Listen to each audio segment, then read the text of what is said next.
শ্রীমান পৃথ্বীরাজ। এই অনুষ্ঠানটিতে বিংশ শতাব্দীর সমাজ চিত্রিত হয়েছে, যেখানে বাল্য বিবাহের মতো সামাজিক কুপ্রথার প্রচলন ছিল। চ্যানেল এবং নেটওয়ার্ক এই ধরনের প্রথার অনুমোদন করে না এবং তীব্র নিন্দা করে।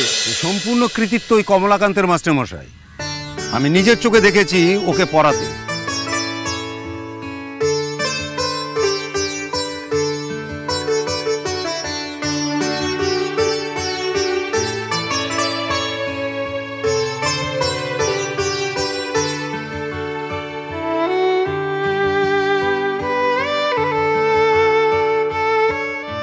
কমলাকান্ত, তোমার তো খুব বুদ্ধি।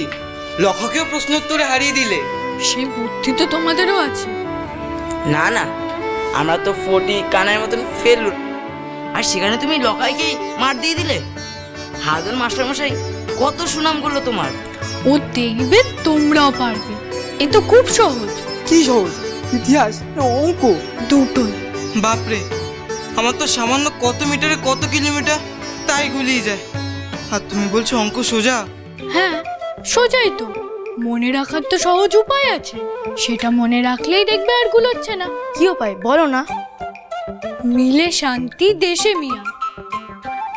দেখো একটা কিলে। মানে? মানে মিয়া একটা কিলে দিলে তো দেশে শান্তি ফিরবে। দেশে মানে ডেসিমিটার, মিয়া মানে মিটার, দেখো মানে ডেকামিটার, একটা মানে হেক্টোমিটার, আর কিলে মানে কিলোমিটার। এই ছড়াটা মনে রাখলেই দেখবে আর গুলোচ্ছে না। বাহ, এটা তো দারুণ। এটা তো সত্যি সত্যি সহজ কমলাকান্ত। এবার বুঝেছো তো তোমরা সবাই? কি সহজ করে বুঝিয়ে দিলে ভাই। এইভাবে বোঝালে তো আমরা সবাই পাস করে যাব। কমলাকান্ত, তুমি আমার সাথে চলো, আমার তোমার সাথে জরুরি কথা আছে।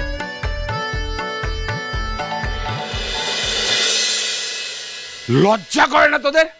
মেয়েটার কাছে লেখাপড়া শিখে আবার বুক বাজিয়ে বলছিস থুতু দে নিজেদের গায়ে। বারে, ও ছেলে কি মেয়ে আমরা জানি না, কিন্তু আজ ও ছিল বলে আমরা সবার সামনে পড়া বলতে পেরেছি। কাকা বাবু, দিকে দিকে তোমার বুদ্ধি ছড়িয়ে যাচ্ছে বউ। এখন আর তোমাকে কে আটকায়? আপনি হাসবেন না, আমার খুব ভয় করছে। আমার জন্য আপনাকে না কোনো আবার শাস্তি পেতে হয়। দেখেছিস সবাই কেমন বউঠানের সুনাম করছে। প্রতিবার ফুলের গন্ধ চেপে রাখা যায় না রে ফটিক, ঠিক বেরিয়ে আসে। শুনুন হেডমাস্টার মশাই, আমরা এখানে পড়াশোনা করতে আসিনি, এসেছি এই মেয়েটার ফয়সালা করতে। কে কি বললো, কে কি উত্তর দিল, তাতে আমাদের বই যায়।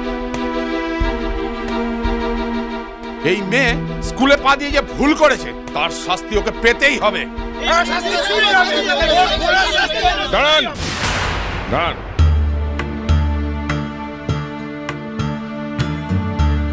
ঠিক ভুল সবটাই নির্ভর করছে যে দেখছে তার উপর। আপনাদের হয়তো মনে হচ্ছে যে আপনারা লাঠি হাতে আমার ছেলে আর বৌমার বিরুদ্ধে প্রতিবাদ করছে, তো আমার মনে হচ্ছে যে আপনাদের লাঠি হাতে দেখে আপনাদের ছেলেরা হিংসা আর সংকীর্ণ মনের শিক্ষা পাচ্ছে। ওই যে বড় বড় কথা বলে শাক দিয়ে মাছ ঢাকা শুরু করলো উকিল। এই মেয়েটা এই স্কুলে এসে আপনাদের সকলের মুখে ঝামা ঘষে দিল, দেখিয়ে দিল ওর কত তীক্ষ্ণ বুদ্ধি।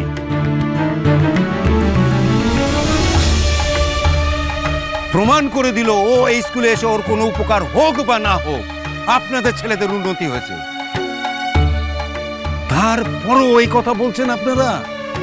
কিন্তু মাস্টারমশাই তো মেয়ে। তুই একটা ভেড়া, টাকা বললো বলেই একটা ঘুঁটের মালা নিয়ে এলি ওর গলায় পরাতে। কাকা বললেই কি তুই নিজের কাছে আগুন দিবি হতচ্ছাড়া? আপনি কিন্তু আমার ভাইপোকে অপমান করছেন। লক্ষিন্দর জগৎপুর পাঠশালার ফার্স্ট বয়, এটা ভুলে যাবেন না। ঠিক, ওকে তো বাসবনের শেয়াল রাজা আমরাই বানিয়েছি। আজ আমি মুখের উপর বলতে বাধ্য হচ্ছি, আপনার এই ভাইপো না ওই মেয়ের নখের যোগ্য না।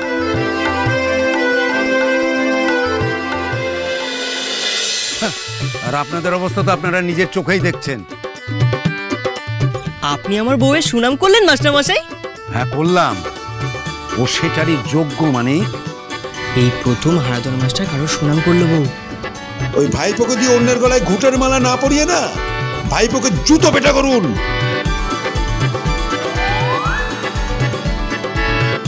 যাতে এই বয়সে ছেলেটা জোর চুরি না শেখে, অহংকারী না হয়ে চরিত্রটা ঠিক হয়। এত বড় কথা! আমার ভাইপোকে জোচ্চোর বললেন আপনি?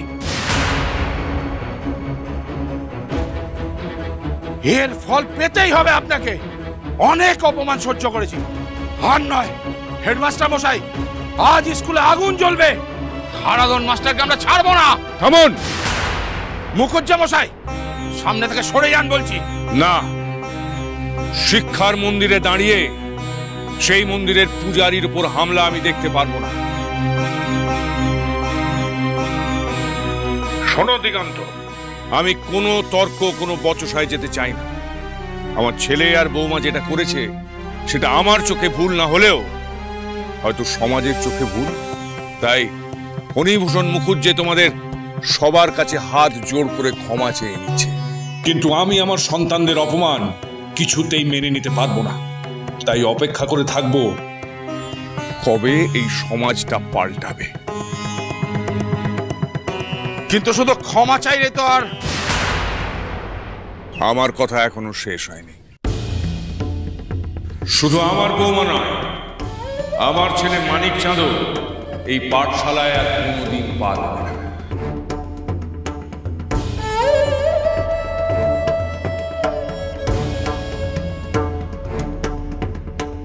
আর এর অন্যথা হলে তখন তোমরা যা ইচ্ছে করো।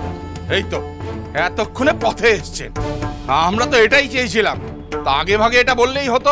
চলো সবাই, আমাদের কাজ সম্পূর্ণ হয়েছে। এই যে উকিল বাবু, এবারে ছেড়ে দিলাম, কিন্তু এই মেয়ে যদি আর স্কুলে আসে এরপর কিন্তু ছাড়বো না।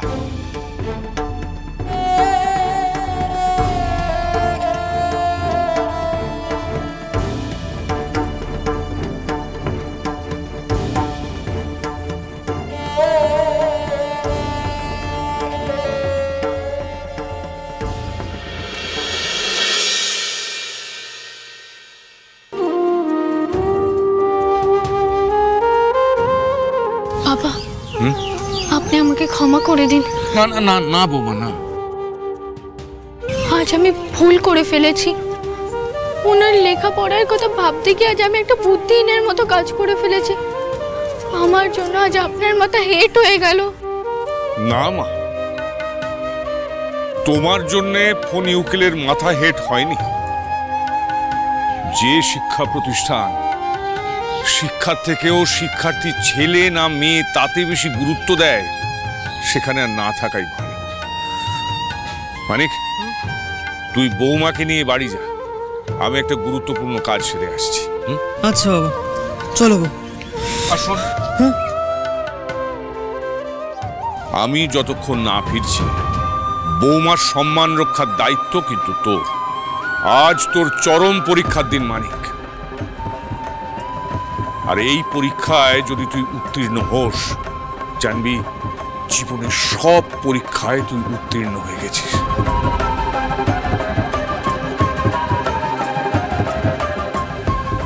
যাও বৌমা, বাড়ি যা।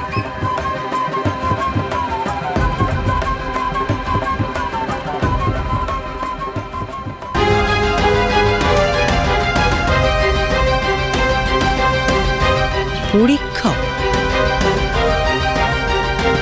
কিসের পরীক্ষা?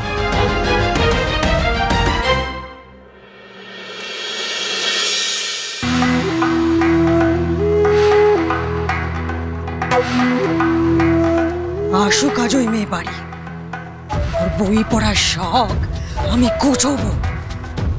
আজ মুখুজ্জে বাড়িতে আগুন জ্বলবে, আগুন। দিদি, রাঙা ঠাকুরজির মাথায় তো আগুন চলছে, কে থামাবে গো?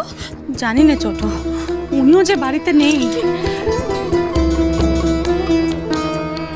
মানকের ঘর খুঁজে খুঁজে সব বই আমি নিয়ে এসেছি দিদি, আর একটা ওই মেয়ের বই ঘরে নাই। রাঙা ঠাকুরজি, উনি যে বড় সাত করে এই বইগুলো বৌমাকে এনে দিলেন গো, এইগুলো তুমি পেলে দেবে? দাদা সাত করে বই নয়, ঘরে বেপদ ডেকে এনেছে বড় বউ। তাই এই বই ওই মেয়ের চোখের সামনে জ্বালিয়ে দিয়ে আমি বাড়ি থেকে আপদ বিদায় করবো আজ।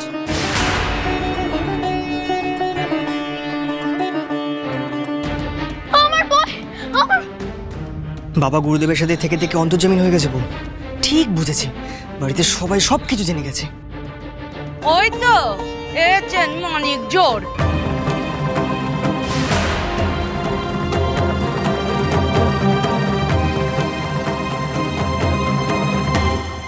আজকের পর থেকে হয় তুমি এই বাড়ি থেকে বেরিয়ে যাবে, আর নয়তো কোনোদিনও এই বাড়িতে তুমি নেকা পড়ার কথা মুখেও আনবে না। আপনি আমার বইগুলোকে পড়াবেন না। আমার বউয়ের বই পড়ানো দেখাচ্ছি মজা। বউ নাক চাপা দাও।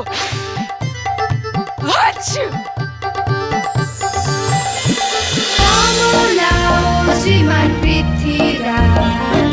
চলো চলো চলো চলো চলো পাল্টাই।